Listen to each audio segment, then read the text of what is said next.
So we have, Billy, you see, eh? So International Civil Aviation Organization. This is a United Nations agency.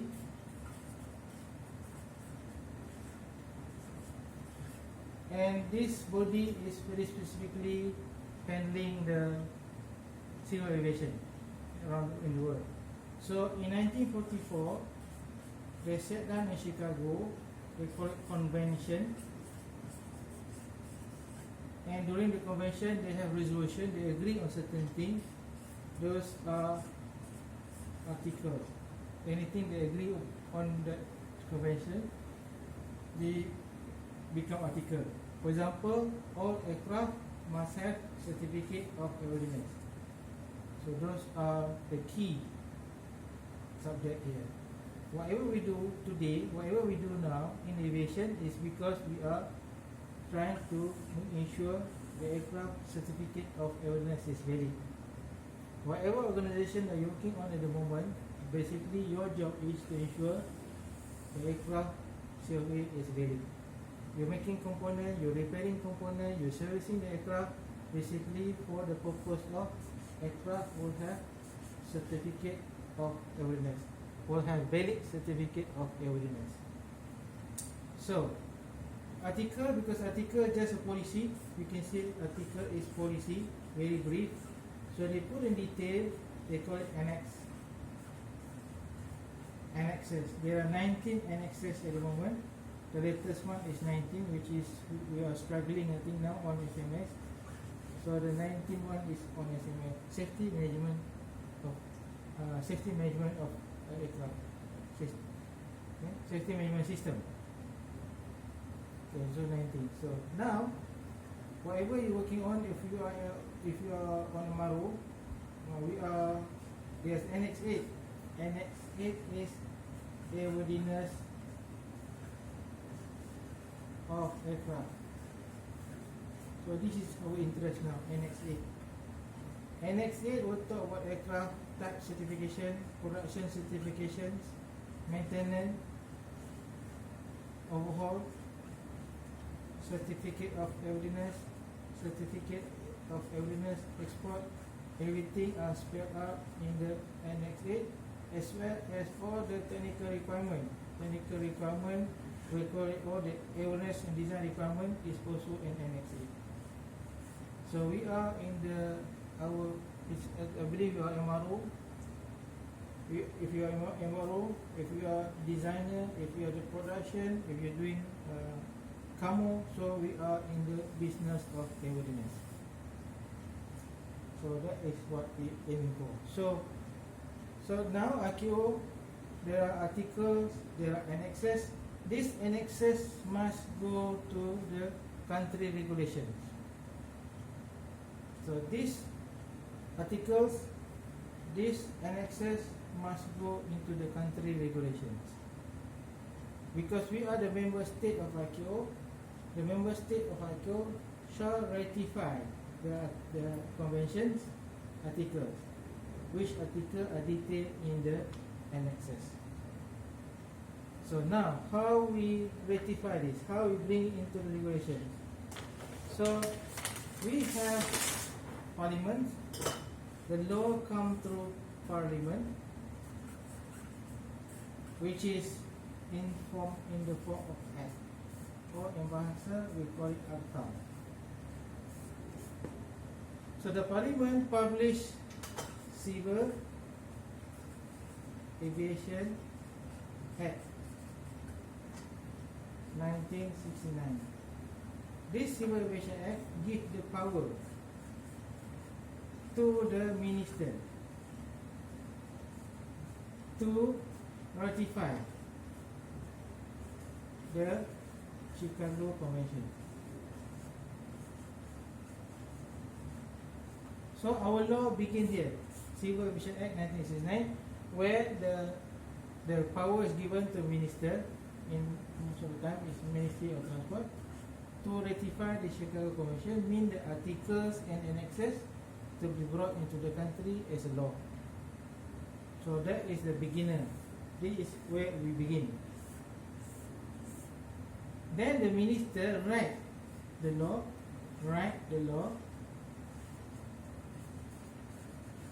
regulation. They call it Malaysia Civil Aviation Regulation. The latest one published is 2016. So this is what the minister did.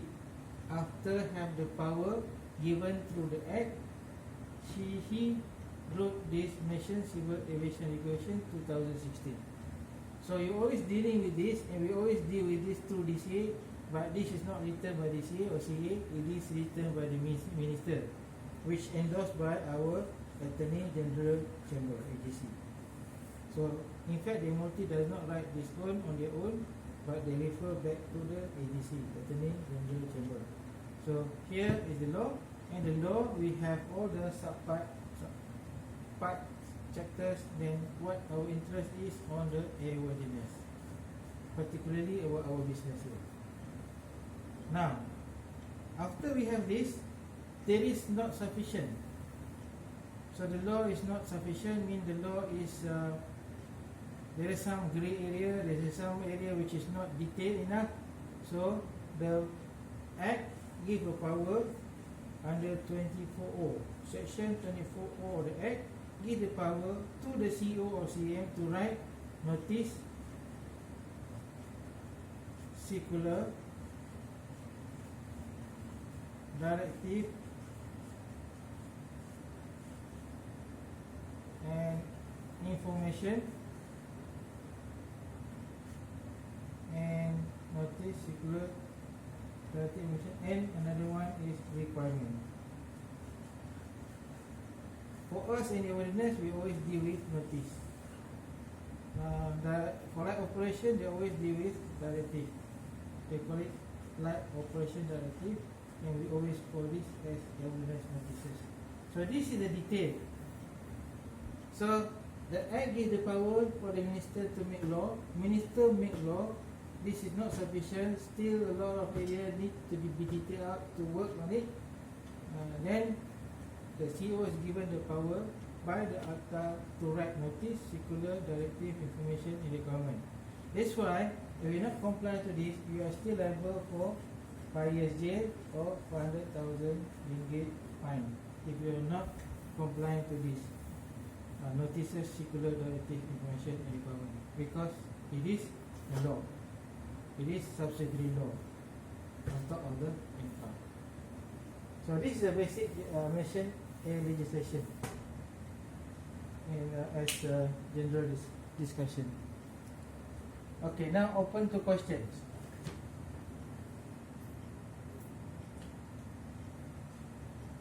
We always okay.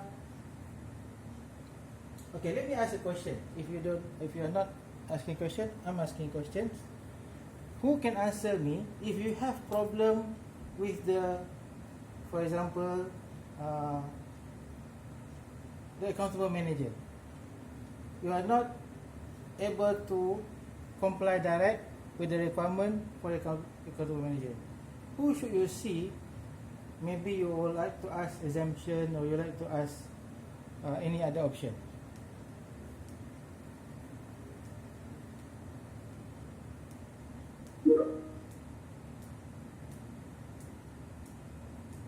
Any answer?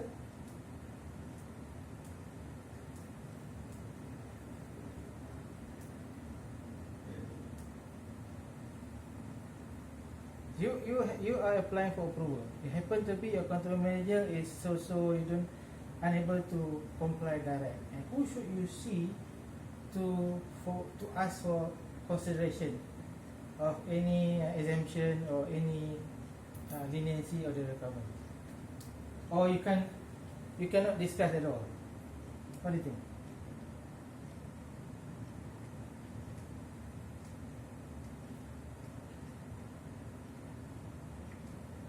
Should it be our PMI? Okay, PMI, yes, first step. But okay, now if we're dealing with that, mean we're dealing with the regulation notice, because your approval is compliant to the notice. For example, Billy, you are MRO 145. You got problem. You have the problem. Then you basically your 145 is issued based on the compliance to this notice. Yeah. Then you have to negotiate to the person who wrote the notice, which is a CM. Yes, you go to PMI and then you write to the CEO for their consideration. Yeah. Yeah. Correct. Because that is depending on the level. Where are the level of regulation being published? So this notice, circulars, directive, information and requirement written by the CEO. Power given by the ACTA. You cannot go back to the ACTA because this is written by CEO, written and published by CEO. So you have to go back to the CEO. Okay. Okay. Okay. Any other view, comments? Okay. Next. So now we have this regulation. We have this structure. So let me just draw it properly for you to be able to have some understanding, more understanding. We have IQO. So IQO is not regulatory agency. IQO, they have convention, which is a meeting. During a convention, they produce article. Then the article detailed in annexes. Annexes goes to country law through ACTA. And then we write MCA. MCA is not sufficient. We produce 5 more documents. Notice, info, circular, directive, and then requirement. So this is the thing that we written to enhance the MCA. Notice, information, circular, directive, requirement. For awareness, we deal with this. Notice, awareness, notice. Now they have rebranded it to notice. Even though it's awareness notices, but we call it as notice from now. So this is a flow. Okay, what is the problem? Okay, there is audit and surveillance at higher level. Why I'm showing you? Because here we have audit and surveillance at higher level. Audit and surveillance by IQO, they call it USO. Universal Safety Oversight, I think assessment program, something like that. So they call it USO. It's audit and surveillance to the country. Why you need to know this? Because you could be one of the organization be sample for this audit. What the audit for is audit trying to determine whether the articles of a convention, the annexes are implemented. So the audit is called EI, effective implementation of this article and annexes. Even though they are not regulatory agency, but they are looking at whether as a member state are we comply or not comply. The first stage here for compliant and non-compliant, they give you the provision. The provision given by the RTO, if you're not able to comply, you should tell them you're not able to comply. If you did not tell them you are not able to comply, it considered as you should be able to comply, then they audit it. If you are unable to do it, then it will be a finding. So now, this article and annexes will be audited in terms of effective implementation. Okay, from this audit we can learn something because we are now learning about audit. What we learn myself basically about this audit. First thing they did, they send out questionnaires. Which this practice we can do for our audit. They send out questionnaires regarding compliance. Okay, so for you, for example, you audit your production. So they have SOP. They have something they have to do to comply. They have to do to show they are actually up to date or they are compliant to the QMS. then you send a questionnaire, let them declare. Let themselves declare their compliance. So here, ICAO sent to the states, in our case Malaysia, and we have to declare compliant on all these articles and annexes. So we can take that practices as what we do in our organization. So this is declared compliant. So anything that they are unable to comply, or we not able to comply, we declare and we state the reason why. ICAO will publish it in the manual, in one of the document. For us, if you want to take this practice, because sometimes we write good policy, good procedures, but it's not easy to comply. So let them to declare what they're not able to comply, what they can comply. So because our audit is not looking for fault, we're looking to improve them. So if they declare anything that very difficult for them to comply, then we will able to improve the system rather than just issuing the NCR. So this is a practice being done by ICAO. We can use that for in our audit technique. So then, if you are not able to comply, then there is NCR. Just like we auditing our organization. That's how ICAO write NCR. But NCR will be part of their reports. ICAO also report. So that report is not good because the report is published throughout the world. So another aspect of this for us in the industry, please do not sweep anything under the carpet.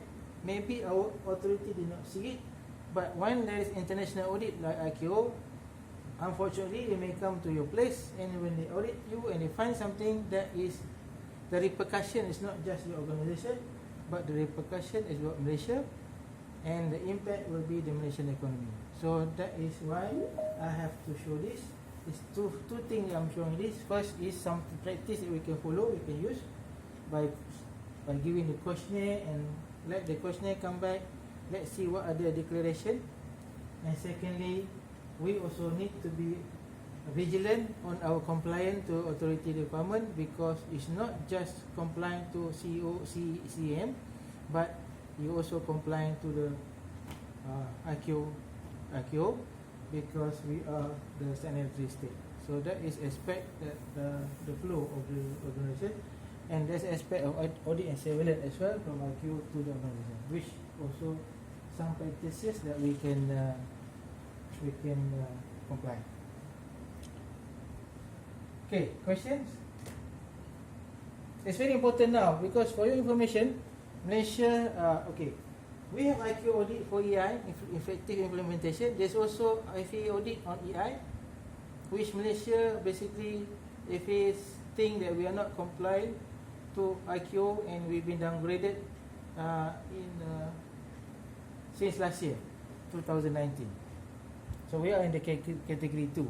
So here, again, I want to explain to you, if we are not compliant, obviously FAA will come and audit, and they also do the same finding. EASA also will do some assessment. So FAA assessment is by categorizing the country, category 1 or category 2. Category 1 comply, category 2 do not comply.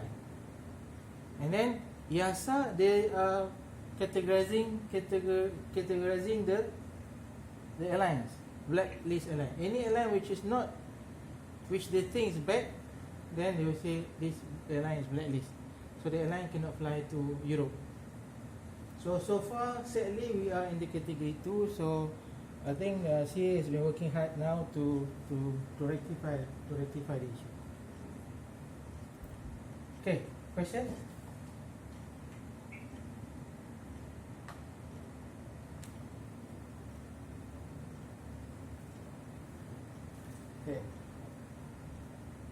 Okay, what is the problem with category 2?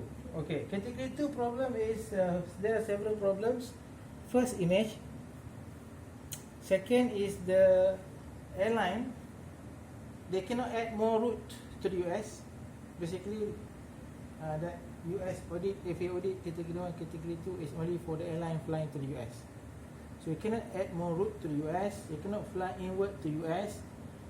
You're not able to, I believe, to list aircraft from category other than category 1 for operation to US. So those are the issues that been encountered if you are in the category 2. But basically for MRO component, I do not see really affecting you much because FAA will come direct and do the approval for your MRO. Okay, any more question? You see screen, this thing, you can see the whiteboard clearly, I believe so. No complaints so far. Okay, next. Okay, next, what are we dealing with? Billy is MRO, right?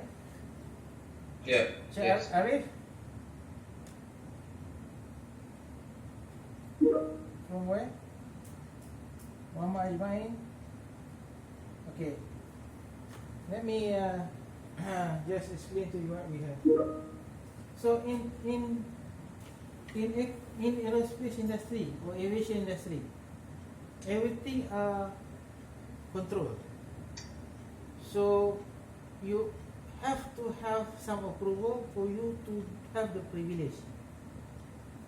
So for example, design. We have design. There is production. We have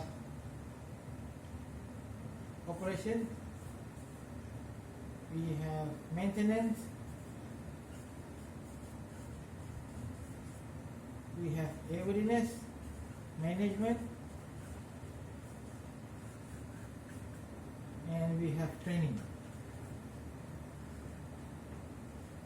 So this activity is controlled,